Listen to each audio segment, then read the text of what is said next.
Good afternoon. Thank you for attending today's press conference. I'm joined here by many colleagues in the legislature on both sides of the aisle.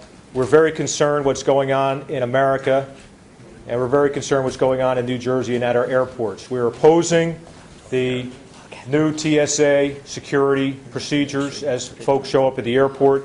We believe that there are constitutional violations that are taking place. We believe that there are violations of New Jersey law that are taking place.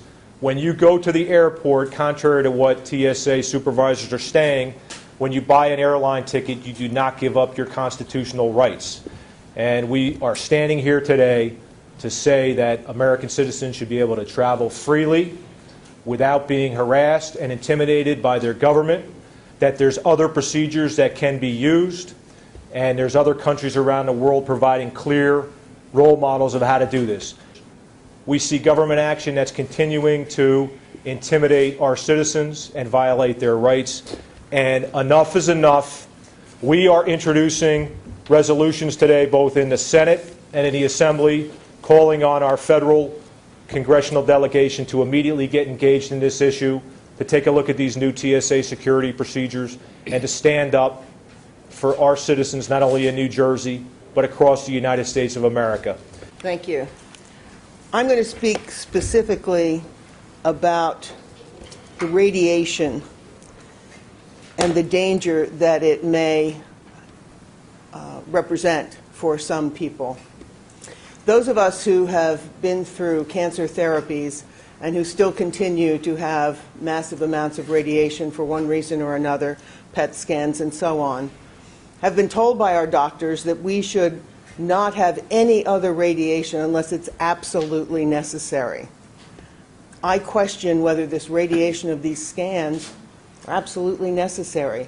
I travel a lot, and it means going through them often. We all know that radiation can cause, through free radicals, an interruption with our chromosomes and genes. There's no question about that. And scientists realize that even small amounts can be an issue. A number of scientists have said that they're very concerned about this. This backscatter X-ray technology, which is one of the two technologies that are being used in these scanners, is the one that's the primary concern.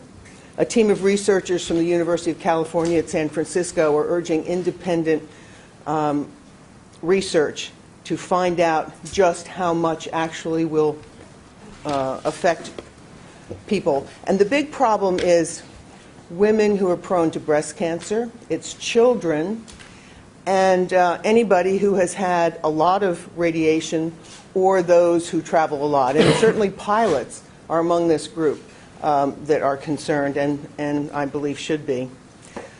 David Brenner, who's the director of the Center for Radiological Research at Columbia University and a professor of radiation biophysics, says that it's a small amount of radiation, but when you see the large numbers of people that are going to be put through these things, he said, there will be cancers that result.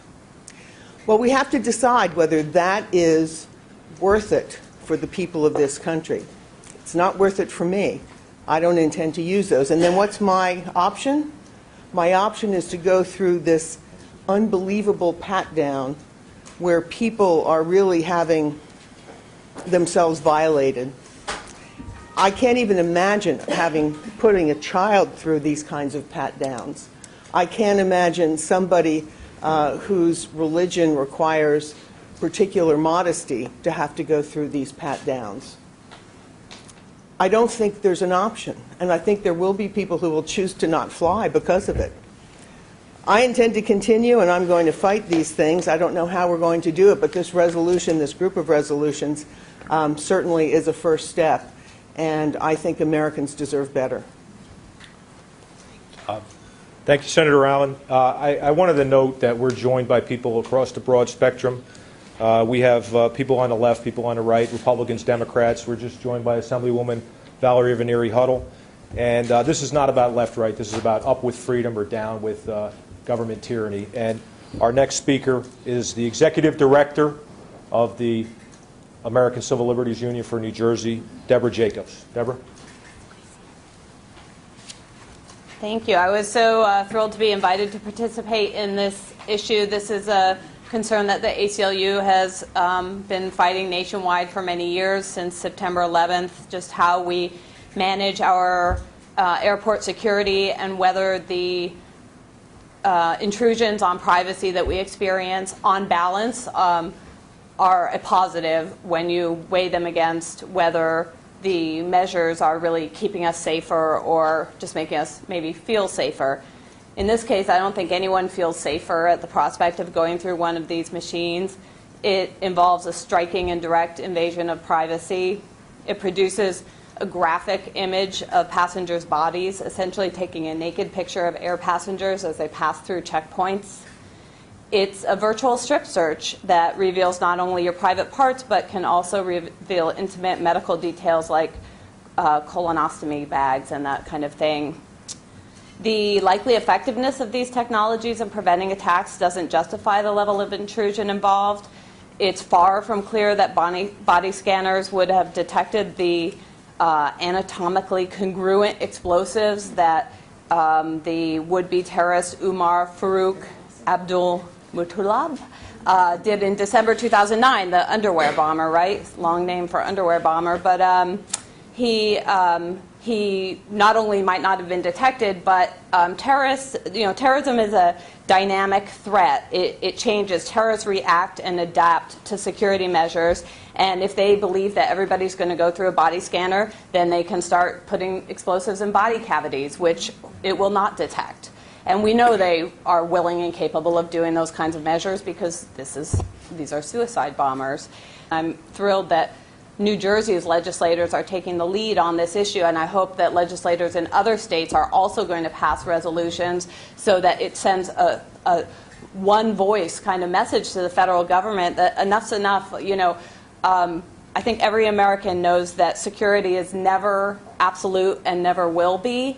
What we have to do is deal with both political and basic security measures that will help us lead to a more peaceful society and have the least invasion of privacy and the least invasion on our constitutional rights. So the ACLU is proud to stand with these progressive legislators.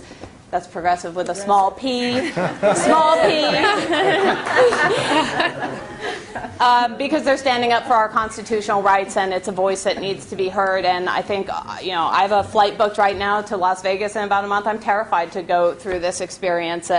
One last thing I want to mention is that in England, where they've spent about a third of all law enforcement budget on video surveillance, there's study after study after study that shows that those who observe the surveillance are tracked to look at pretty girls' special parts.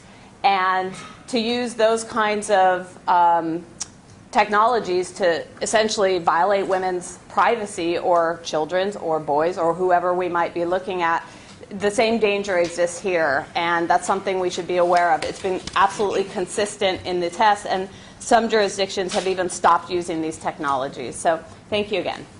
As you heard from the ACLU, England repealed these machines after 4 years. You have young children going through these machines. You have pregnant women, if they opt out, obviously, which I would hope that they would. Of course, then they're subject to search down. We're not talking about limiting security. We're talking about using security wisely. Nothing is foolproof. Believe me. I know that, these terrorists are, going to get around anything they can. But we need to make sure that we are not putting our children at risk by putting them through these machines. We're not putting people with health issues, pregnant women. And I plan to write a letter to the TSA. Also, my concern is the screening process of the opt-out. If you have a child that goes through this, you could be causing trauma to that child. You also, I wonder, are these TSA agents, cleared on a psychological evaluation? And, what do they go through in terms of their clearances in being approved to do this? So there are many, many unanswered questions in addition to the radiation. And I really feel that these two resolutions, which I have signed on to support, will bring attention to this. And New Jersey is often in the forefront of issues, and I'm thrilled that we are standing up to the federal government and questioning this new procedure. Everybody has seen that video of the young girl that was traveling with her parents, and the girl was saying repeatedly, "Do not touch me, do not touch me." This child did not consent to that touch. This child never waived her rights, and there sat the parents bewildered. What can I do? As the child was being touched in very inappropriate ways that if it occurred in another setting, somebody's going to jail. So we have plenty of laws on the books that prevent unconsented touching, that prevent unconsented touching in a sexual way. And we have parents that are telling their children, don't let anybody touch you in this way, yet when we go to the airport, forget about that. And I just think it's wrong, especially when there's so many other examples around the world of other countries that do it differently, where we don't have to have these invasive procedures. Depending on how the images are stored and viewed, that, you know, it could implicate pornography or child pornography laws. And just the idea in this world where we're combating so much around the naked images of children to sort of create unnecessarily, I think that's the key, unnecessarily create a forum like that. The ACLU's recommendation is that these machines not be used as a widespread tool at all, but rather be offered when their suspicion rises to the level of probable cause, and the person could be subject to a strip search. Then this could be an alternative, a less invasive alternative to the strip search. That's the right use of this machine, and that's the only right use of this machine. Right. This is about up with American freedom. The Western world has been an open society, and we're seeing it right before our eyes become a prison camp. It needs to stop. And this is not about Democrat or Republican. This is about standing up for our Constitution and our traditional values. And I would hope our elected officials, and I'm confident they will see what's going on here and around the country, and they'll respond appropriately.